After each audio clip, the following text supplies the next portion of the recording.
Namaste everyone. Let's start our Gita class with this Gita Dhyanam. Om Parthaye Pratibodhitam Bhagavata Narayan Swayam Vyasena Gratitam Puran Munina Madhye Mahabharatam Advaitam Ritvarshini Bhagavati Mashtadashadhyayane Am Tvam Anusandhame Bhagavad Gita Bhavdveshane नमो अस्तु ते व्यास विशाल बुद्धे full Arvind आयत पत्र नेत्र येन तव्या भारत तैल पूर्णः प्रज्वलितो ज्ञान मया प्रदीपः परपान्य पारी जाताये तोत्र वेत्र एक पाने ज्ञान मुद्राए कृष्णाए गीता अमृत दुहे नमः सर्वोपनिषदो गावो दोगदा गोपाल नंदना पार्थो वत्सा सुधीर भोगता दुग्धम गीता अमृतम महत वसुदेव सुतम देवम कंस चानूर मर्दनम देवकी परमानंदम कृष्णम वंदे जगत गुरुम भीष्म द्रोण तटा जयद्रथ जला गांधार नीलोत्पला शल्य ग्राहवती कृपेन वहने कर्णेन वेला कुला अश्वत्थाम विकर्ण घोरमकरा दुर्योधन अवर्तने सोतीर्णा खलु पांडवैरनदी कवर्तका केशवा पाराशरे वत्सरोजमलं गीता अर्थगंधोटकम नानाख्यानक केसरम हरि कथा संबोधन अबोधितम लोके सज्जन षटपदे रह पे पिए मानम मुधा मुयाद भारत पंकजम कलिमल प्रध्वंसी न श्रेयसे मूकं करोति वाचालं पंगुं लंघ्यते गिरिं यत्कृपातमहं वन्दे परमानंद माधवम् यं ब्रह्म वरुण इंद्र रुद्र मरुतः स्तुन्वन्ति दिव्यैस्तवे वेदैः साङ्गपदक्रमोपनिषदैः गायन्ति यम सामगा ध्यानवस्थे तद्गतेन मनसा पश्यन्ति यम योगिनो यस्य अन्तं न विदुषुर असुरगणा देवाय तस्मै नमः. Last week we started chapter 7, Jnana Vignana Yog. So in the very first verse of that chapter, Lord Krishna says, with the mind attached to me, O Partha, practicing yoga and taking refuge in me, how you shall without doubt know me fully, that you should hear. Okay. So that means he is telling us, pay attention. This is the ultimate goal of life. Or as we always say, purpose of life. The reason we are here, to know him, to enter into him, to become one with him. Okay. So this is what we're going to be learning in this chapter. That's why I told you that starting from this chapter, the devotion part starts, the bhakti. Bhakti, okay, we know how to love, but love God, that is bhakti. So we should know the object of devotion, nature of devotion, process of devotion, secret of devotion. All that Lord Krishna is going to tell us in this chapter. Through Pratyaksha Gyan and the Paroksha Gyan. He will tell us through the senses also what you can understand. That is a Pratyaksha Gyan. Aksh means eyes. That means the senses. So that means through the senses, through the externals, through the equipments which God has given it to us, how to love God. But then there has to be a higher level, which is called a Paroksha Gyan, inside, internally. That's why he said, mind attached to me. In this very first verse, mind attached. Mind is internal. So internally, from inside, when we are attached, we will have realization. will have this intuitive knowledge also. Then in the second verse, he says, I shall declare it to you in full, asheshata, completely. This knowledge combined with the realization. And that's what Paroksha Gyan is. Which being known, nothing more here remains to be known. That means you will know everything. Internally, externally, you will have the realization also. But we got to do what he's telling us to do though. Now let's look at verse number 3. Manushyanam sahasra eshu kaschit yatati siddhye yatatam api siddhanam kaschit mam veti tatvata. Manushyanam, of men, of people, human beings. Sahasra eshu, among thousands. Kaschit, someone. Yatati, strives. Siddhye, for perfection. Yatatam, of the striving ones. Api means even. Siddhanam, those who have achieved perfection. That means those who have become successful. Kaschit, someone. Mam, me. Veti, knows. Tatvata, in essence, in truth. Among thousands of men, thousands of people, hardly few strive for perfection. So this is Lord Krishna is saying, hardly few, someone.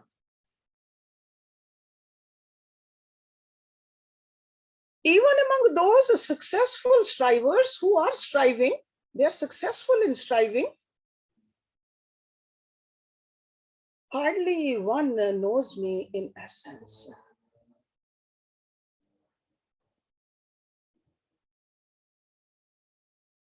So among thousands of people, hardly one strives for perfection. So they are striving, but they just slip back. It's almost like a going forward, then going backward, going right and going left. There's no movement towards the perfection. So they are trying, but they are not trying the way they should try. And the people who are trying also, he says, among those who have achieved perfection in trying, hardly anyone knows me in truth. Again, this Maya, this network of the Maya or the effect of the Maya stops people to know God in essence. So in spite of the fact that self-realization, he said it's so simple, it's so easy. In the last chapter also he talked about it. In the first 2 verses he talked about it. But still people don't experience it. Because majority of the people, they still choose to remain in the area of the ignorance, under the envelopment of the Maya. They don't want to lift up to the arena of the perfect knowledge or even inward equanimity. They just give up. So a few rare people are the one who reach there.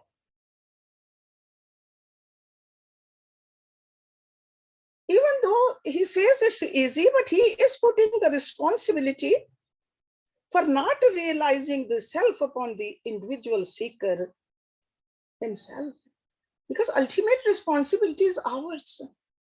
What can Guru do? What can Avatar do?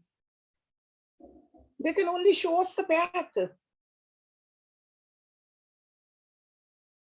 A sadhak or a striver or a abhyasi lacks in the application of all this. Application.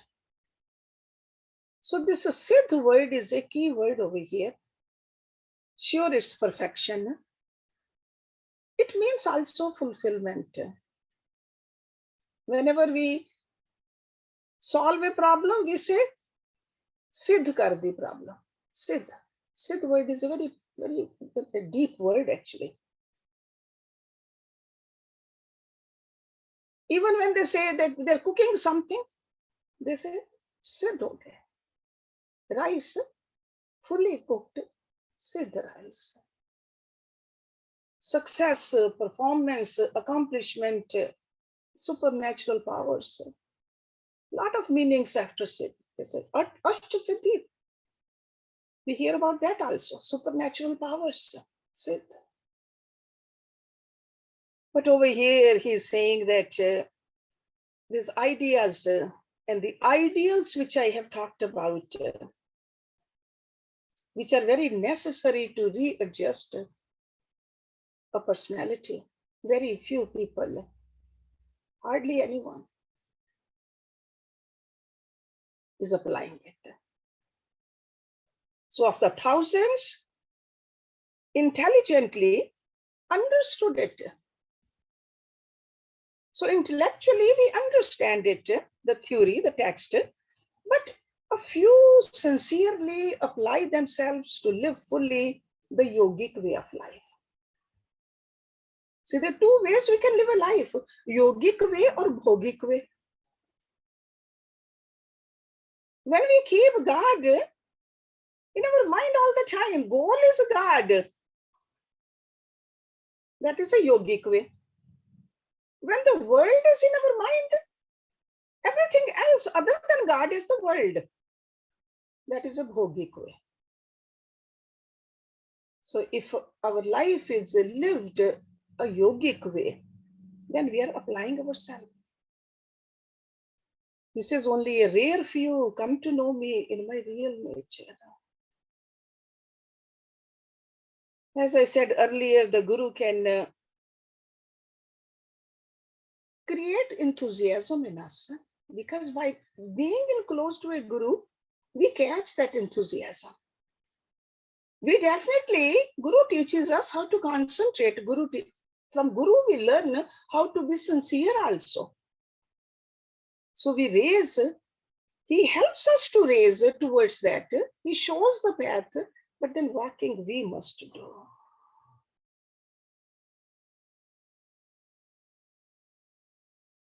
Lord Jesus Christ, what is his famous saying? One of the famous, he says, a camel can pass through the eye of a needle more easily than a rich man through the gates of heaven. These riches are not just the worldly wealth. Riches over here really means a person's mental vasanas. That means anything which can distract your mind. Those worldly vasanas. So unless the mind is perfectly naked, unless we have learned how to strip this mind from this Maya, the layers of the Maya, there's no entry into the bliss of the truth. That's what it means. Because sometimes we think we can donate everything. Whatever we have earned, we can donate and we can reach to this blissful truth. No. After donating also, what happens? The ego, I have donated. First, there was the ego that I have earned. Then there's the ego that I have donated.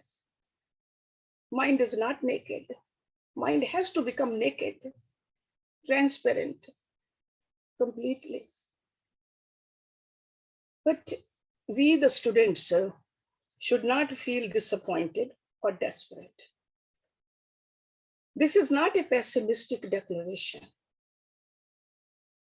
We got to look at this verse in the light of the Lord Krishna's spirit. It only means that rare indeed are the people who come to study sincerely and get a true glimpse, and only a very low percentage of those discover themselves a necessary mental stamina, or the intellectual vision, or the physical forbearance. So sometimes this physical body doesn't let us, but we got to keep on pushing it up, detaching from this physical body, to live a life of truth and purity in the world. Even though there are few, but he did not say none. Okay? It's not none. And why do we feel so difficult about achieving this perfection? We will see that in future chapters. He'll talk about that without bhakti, without loving devotion to the Lord, it's not possible to know him. Love for God is the one which is the key element which is needed. Anything we love, we put more than 100% into it. When we love our children, grandchildren, don't we put everything into it? When we love money, when we put love position, day and night, we work for those things because we love them. Over here, if we love God, we can become that rare one, which Lord Krishna is talking about. There is a couplet in Hindi which comes to my mind, because some people say that we don't know where God is.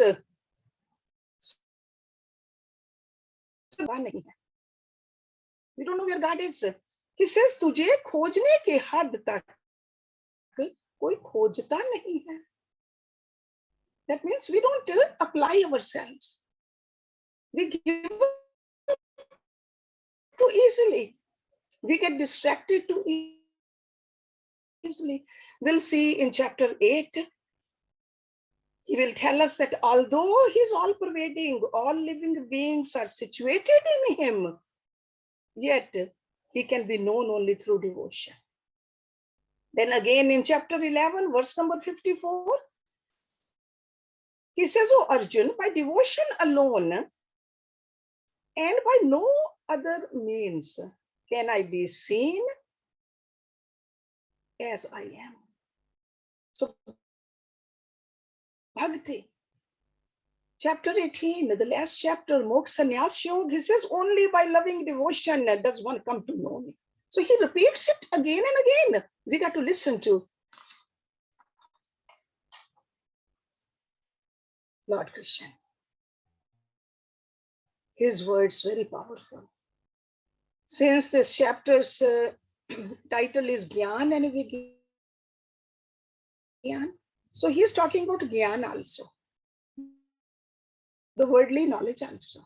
He's telling us what this material world is made up of. Because we have it. So we need to know what we are tempted, only then we can move away from it. So he says in verse number 4, Bhumi apaha analavayu kham man buddhi evach ahankar iti iyam me bhinnaha prakriti ashtadha.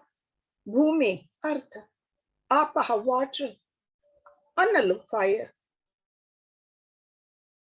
vayu, air, kham, space or ether. So these are the 5 basic elements. Manaha, mind, buddhi, intellect. Ev means even, cha means and. Ahankar, egoism. Iti means thus. Iyam means this. Me, my. Bhinnaha, divided or divisions. Prakriti, the material energy, the nature. Ashtadha, 8-fold. Earth, water, fire, air, space. Mind, intellect, egoism. This is my eightfold Prakriti. Okay? Often we say the Prakriti of the nature. What is this? This is the definition of a Prakriti. 8 divisions of the Prakriti. All the Vedas talk about it. Sankhya philosophy talks about it. This is how they have explained Prakriti.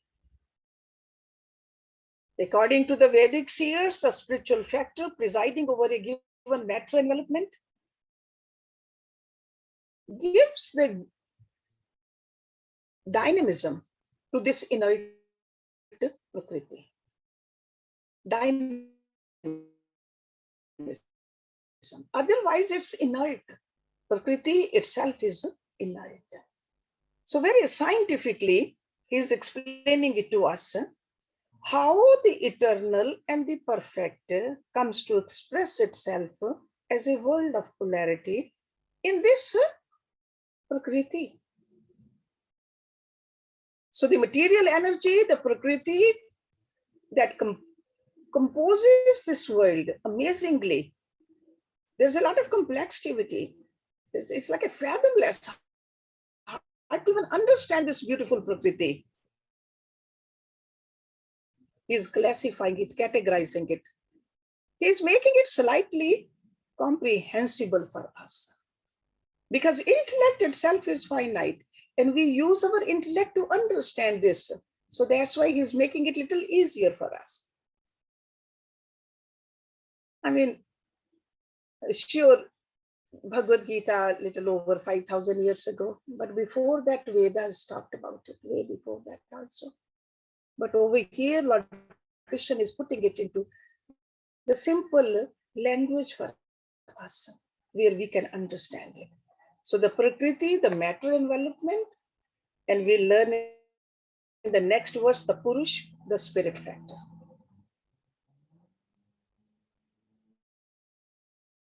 So in order to make Arjun realize how exactly a person should understand, he is trying to enumerate the division or the distinct part of the Prakriti. Distinct part. The list he is giving. So we should memorize this list too. Earth, water, fire, air, space. 5 elements that man, buddhi, and ahankar. Mind, intellect. So this vocabulary, if we want to understand the rest of the chapter, or I would say rest of the Bhagavad Gita, we got to memorize these. Ashtadaha Prakriti. It's like a perfect unified field energy. That's what it is.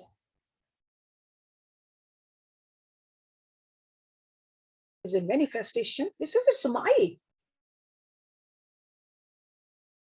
did not say it belonged to somebody else. Me.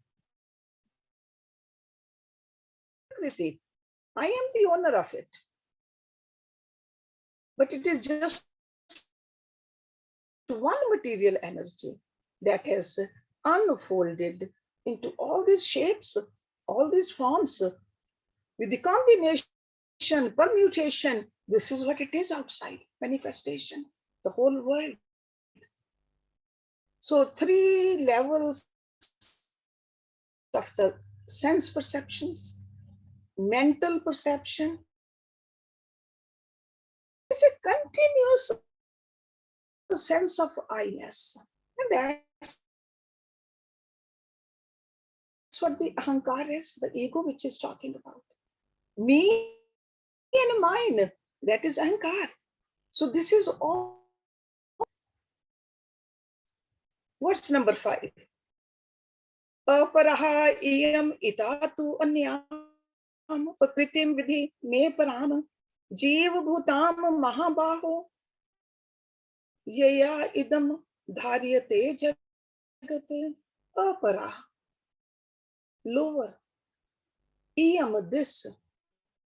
Itaha, from this. Who means but. Anyam, another, different. Anya. Prakritim, material nature or energy. Vidhi, no. Me means my, Pram, superior, higher. Jeev Bhutam, living beings, the life element. Mahabaho, O mighty arm, that is for Arjun. Ye ya, by which or when. Idam means this. Dharyate is upheld. Jagat, the world, the material world. This is the lower Prakriti. But different from it, you should know, O mighty armed, my higher Prakriti, the very life element by which this world is upheld.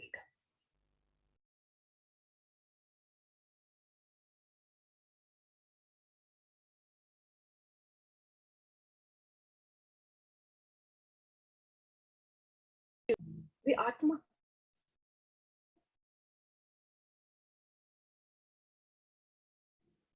Basis, Dharyate. So after giving us a list of the lower nature, the Prakriti, Lord Krishna is saying that it's not all.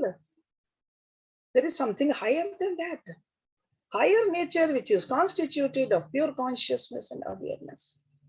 This is called the spiritual entity. Spiritual entity or the soul or the Atma makes it possible for the body, mind and intellect and ego to act. That's where the vitality is coming from. In all of it. So this is, some people call it a spiritual factor. Through this spiritual factor, the equipment functions. Just like with the gas, the car will function. With the electricity, the bulb will shine. So in us, the spiritual factor, the soul. So it is this consciousness that maintains, nourishes, and sustains all the possibilities in us. So with this spark functioning in us, we can function in this world. So soul is different, matter is different. Remember that.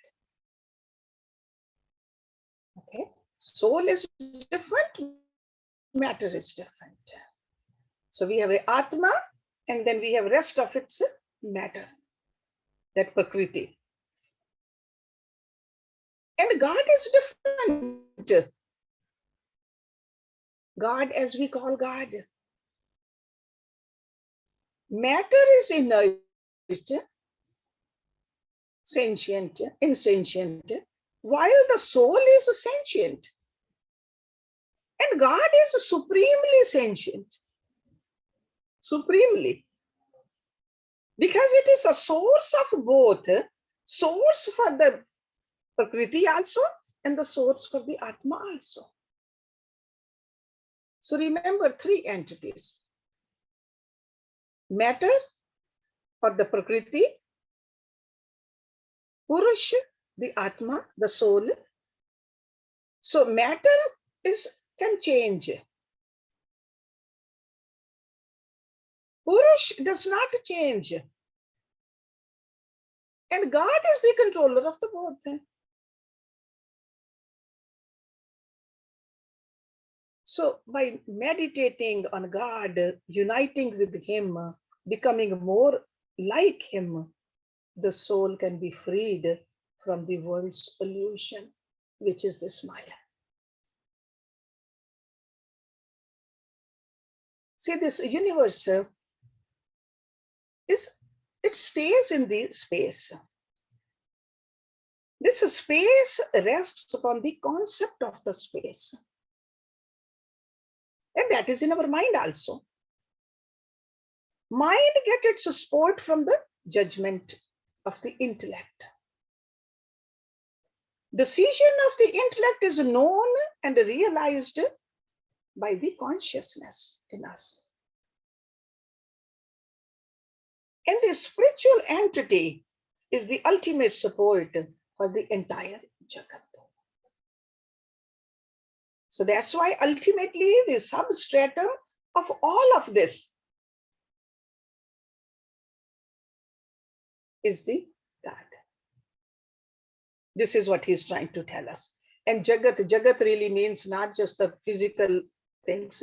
Jagat means whatever we can perceive also. That's a Jagat too.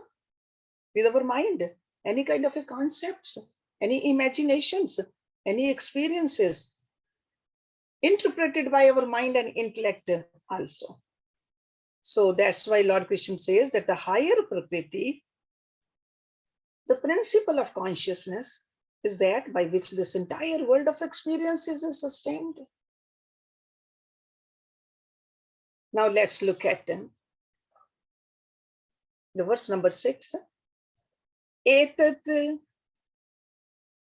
yonini bhutani sarvani iti upadharye aham kritsan asya jagatah prabhava pralya tatha. Etat yonini. Those two wombs of sources, yoni, okay, it's like a two prakritis. So he's talking about the material energy and the atma. These are the two he's talking about. Bhutani, living beings, sarvani, all, iti, thus, upadharye, no.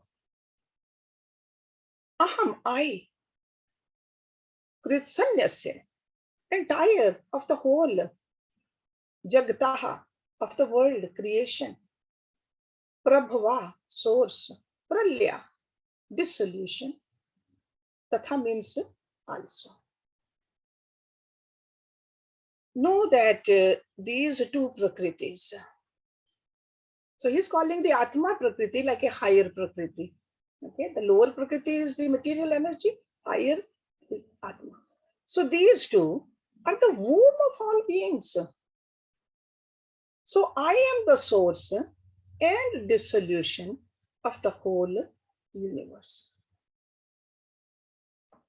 So in the previous verse, higher and lower, we got to understand it. That's what he's mentioning over here. See, it's almost like if the matter was not there, we do not see the dynamism of the soul. So they got to come together. The Prakriti and the Atma, they both got to be wedded together to see this creation. Bulb alone cannot do anything. Electricity alone cannot do anything. There has to be a perfect contact between those two. Okay. So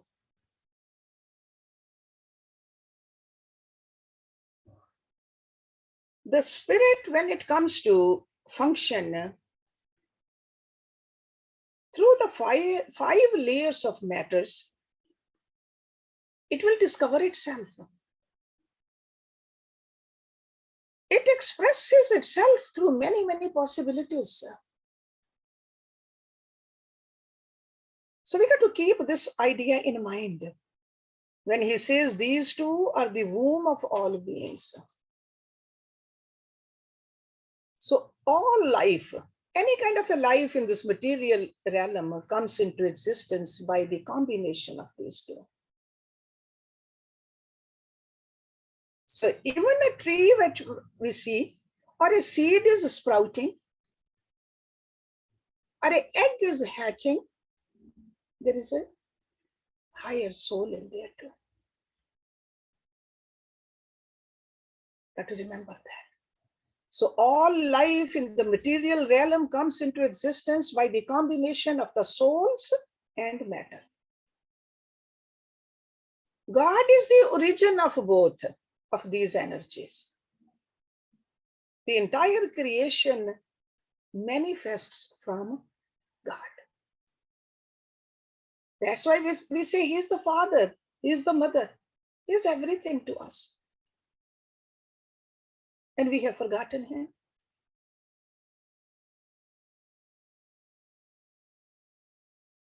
It's not very difficult for an intelligent student to realize what really he is trying to tell us over here. It's very clear actually, but we forget. So the lower Prakriti is nothing other than the higher in its identical constitution. And higher, forgetting its own divinity, identifies with the lower. And that's where we feel egocentric sorrows and imperfections, because we have forgotten who we are. When the cycle of creation is going on, it keeps on going on because of the vasanas. These vasanas are becoming thicker and thicker in us, and thicker vasanas are keeping us away and away from this reality. That's why avatars come again and again to remind us, to shake us up, to wake us up. And this is what Lord Krishna is telling us over here. Mataha paritaram na anyat kinchit asti dhananjaya mai sarvam idam protam sutre manigana iva. Mataha, then me. That means the God. Paritaram, higher, superior. Na anyat, no other. Kinchit, anyone. Asti is Dhananjay, Arjun. May, in me, sarvam, all. Idam, this. Protam is strong. Sutre, on a string. Manigana, the clusters of gem, the beads, precious beads. Manigana, it means like. Because he talked about the lower Prakriti, the higher Prakriti, then he talked about the God. Then he says, there is nothing whatsoever higher than me. Just to clarify that to us, thinking that maybe there is some other higher God, he says, nothing higher than me. O Dhananjay, all this is strong in me as clusters of gems on a string. Beautiful necklace, all we see is the gems, not the thread. Thread is the one which is keeping the gems together. The same way, all of this, the thread is the God. That's why we say that there's no place where God is not. Right? Every particle. That's the word we use. Kan me, Bhagwan. Kan. Every speck of this universe. So it's like a thread going through it. It's connecting everything. It's this substratum. This is the essence. This is the truth. Which we should never forget. As I said earlier, there are two ways we can live this life. Yogic way or a bhogic way. Bhogic will divide us, keep on dividing us, me and mine. Yogic way will combine us. Because yogic way, we are connected with that God. We are keeping that mind. What is the substratum? We want to stay connected to this substratum, and that connects us all. When we wake up in the morning, first thing, thank God, remember God. Good times, not so good time. Remember God. That is the substratum.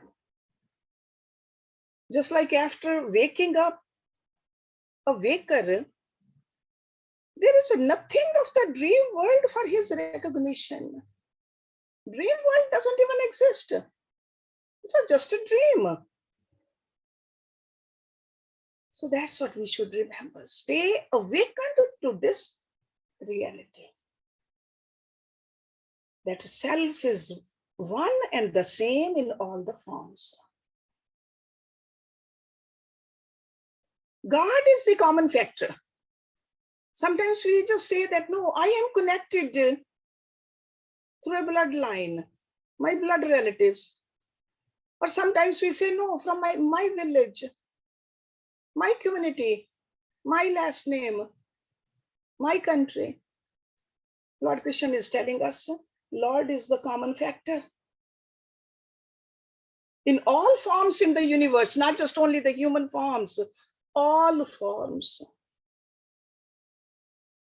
So he is really speaking of his paramount position over everything and his dominion over all. There is nothing equal to God, nor is there anything superior to him. See, that's why he said, Mata partaram na anyat. There is nothing else. And he's not just talking about the Lord Krishna's body. He's talking about it. He's one with the God at this point.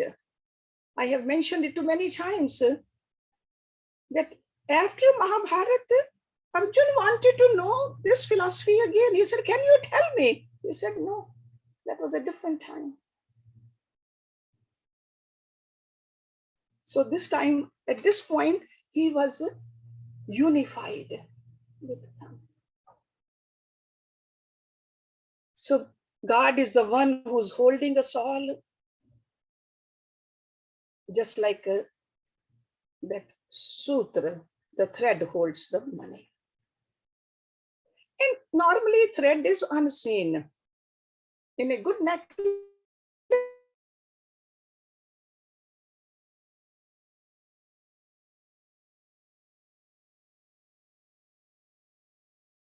unseen,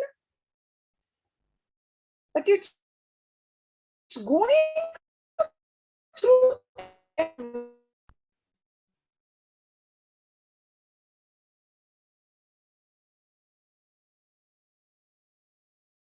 all this harmonious the earth. Beyond this solar system, it's like a countless galaxies, Milky Ways, everywhere. What is keeping everything together? God. All the worlds are held together by this complete whole, this completeness. So now we'll see, starting from verse number 8, how beautifully he's giving us examples. Where is this thread we can find? How can we really connect with the thread? Because normally we are just looking at only the gems. They are beautiful, but the gems, if they are broken, it's not a necklace. We all know that. So we'll learn that next week with verse number 8.